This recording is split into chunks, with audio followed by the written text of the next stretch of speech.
Assalamualaikum warahmatullahi wabarakatuh.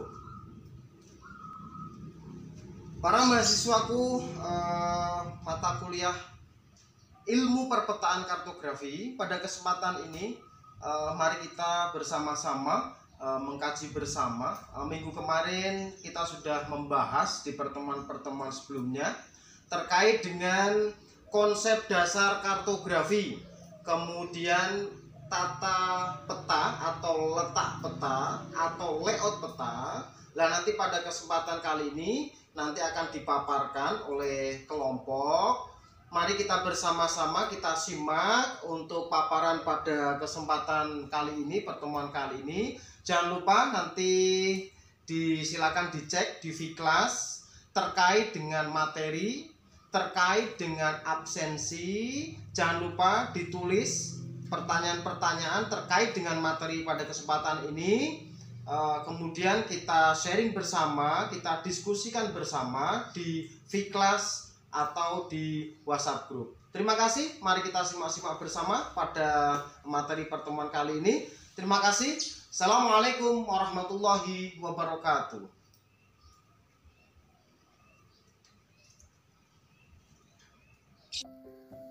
Hai, Assalamualaikum teman-teman semuanya. Selamat datang di channel YouTube Tadris IPS IAIN Kudus. Oke, pada kesempatan kali ini kami dari kelompok 9 akan mempresentasikan sebuah materi tentang proyeksi peta yang diampu oleh Bapak Dani Miftah M. Nur. Oke, perkenalkan di kelompok 9 ini ada Wilda Alfian Tamim dengan NIM 87, ada Hasan Fajri Rodi dengan NIM 104, dan ada saya sendiri Sona Nurfaza NIM 95. Sebelum memasuki materi, alangkah baiknya teman-teman like, komen, dan subscribe terlebih dahulu channel ini agar di YouTube ini bisa memberikan video-video yang bermanfaat buat kita semua dan agar YouTube channel ini terus berkembang setiap harinya. Terima kasih.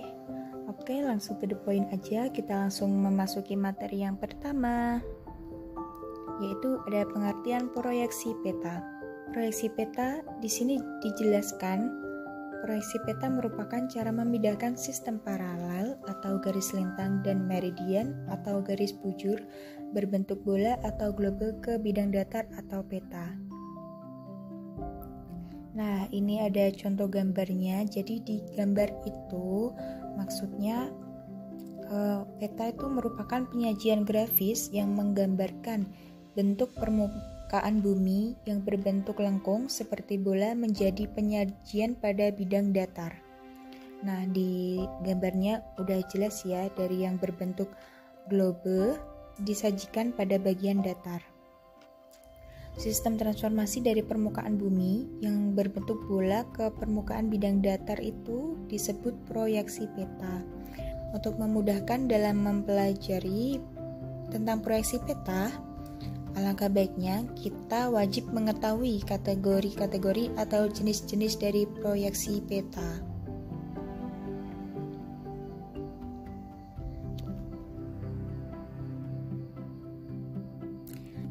Sebelum kita mengetahui jenis-jenis dari proyeksi peta, alangkah baiknya kita mengetahui terlebih dahulu syarat dari pemindahan globe ke bidang datar, yaitu yang pertama, bentuk-bentuk di permukaan bumi tidak mengalami perubahan, dan yang kedua, luas permukaan yang diubah harus tetap, tidak boleh berubah, dan yang ketiga, jarak antara satu titik dengan titik lain di atas permukaan bumi yang diubah harus tetap. Jadi pada intinya semua apapun yang dirubah ke bidang datar itu harus sesuai dengan skalanya atau hitung-hitungannya, itu harus tetap, tidak boleh berubah.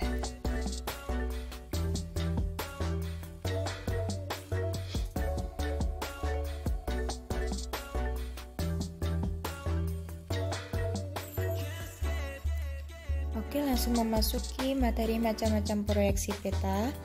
Jadi proyeksi peta berdasarkan bidang asal proyeksinya terdiri dari yang pertama ada proyeksi azimutal, dan yang kedua ada proyeksi kerucut, dan yang terakhir ada proyeksi silinder. Oke, pada kesempatan kali ini kita akan mengupas satu persatu tentang berbagai macam proyeksi peta. Yang pertama, proyeksi azimutal. Nah, ini ada contoh gambarnya ya. Proyeksi azimutal merupakan sebuah proyeksi peta yang menggunakan sebuah bidang datar untuk digunakan sebagai proyeksinya. Proyeksi azimutal ini menggunakan bidang datar sebagai bidang proyeksinya. Proyeksi azimutal ini menyinggung bola bumi dan berpusat pada satu titik, dan proyeksi ini menggambarkan daerah kutub dengan menempatkan titik kutub dengan titik pusat proyeksi.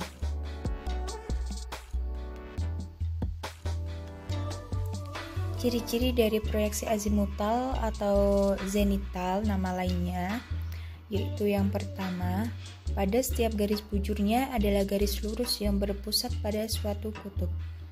Dan yang kedua, bentuk gambaran pada garis lintang membentuk sebuah lingkaran yang konsentris yang mengitari kutub. Yang ketiga, sudut yang berada di antara garis bujur pada peta memiliki ukuran yang sama. Dan yang terakhir, seluruh permukaan bumi berbentuk bulat seperti sebuah lingkaran ketika digambar dengan proyeksi ini.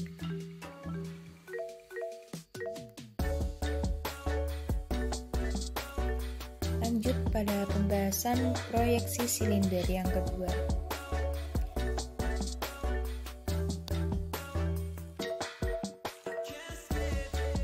Juga ada gambarnya ya. Proyeksi silinder merupakan suatu proyeksi permukaan bola bumi yang bidang proyeksinya berbentuk silinder dan menyinggung bola bumi.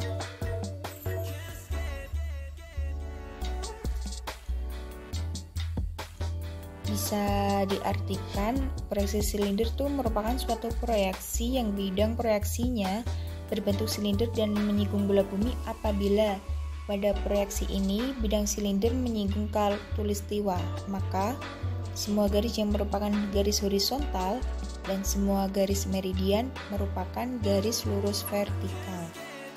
Penggunaan proyeksi silinder ini mempunyai banyak keuntungan, seperti dapat menggambarkan daerah yang luas, dapat menggambarkan daerah sekitar khatulistiwa, daerah kutub yang berupa titik bisa digambarkan seperti garis lurus.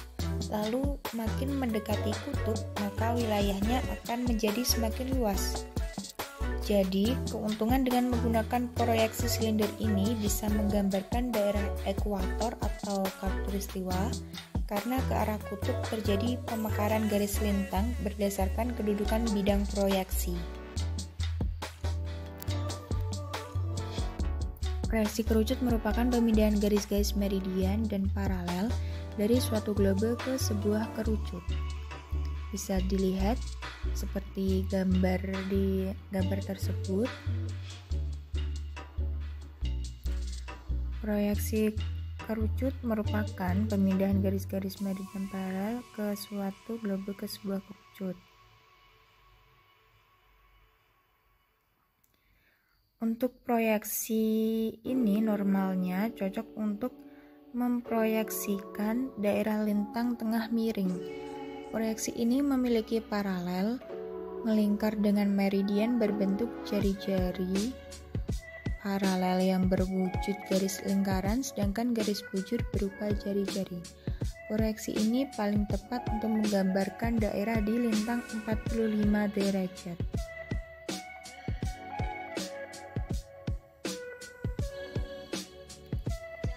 Dan di sini ada ciri-ciri proyeksi kerucut. Yang pertama, dari setiap garis bujur adalah sebuah garis lurus dan saling berkonversi agar pada YouTube. Dari setiap garis bujur adalah sebuah garis lurus dan saling berkonvergensi pada kutub. Lalu pada garis lintang yaitu sebuah busur lingkaran yang berpusat pada titik kutub bumi. Dan yang ketiga, ada tidak mungkin untuk menggambarkan seluruh permukaan bumi karena pada salah satu kutub bumi tidak bisa digambarkan. Yang terakhir, semua proyeksi bukan lingkaran yang sempurna, jadi bagus untuk menggambarkan garis lintang rendah. Memasuki pembahasan yang kedua yaitu proyeksi peta berdasarkan sifat asli yang dipertahankan. Yang pertama di situ ada proyeksi ekuivalen dan sudah dijelaskan dengan gambar juga. Proyeksi ekuivalen sendiri merupakan proyeksi yang mempertahankan ukuran yang sebenarnya dalam pembuatan peta setelah tentunya dikalikan terlebih dahulu dengan skala yang digunakan. Dan yang kedua ada proyeksi konform. Proyeksi ini merupakan proyeksi yang mempertahankan ketepatan sudut di tiap-tiap wilayah bumi yang hendak dipetakan. Jadi, di sini skala yang dipertahankan merupakan ketepatan sudut. Dan yang ketiga ada proyeksi ekuidistan. Proyeksi ini merupakan proyeksi yang tetap mempertahankan jarak sebenarnya pada saat pembuatan peta. Tentunya dikalikan terlebih dahulu dengan skala yang akan digunakan.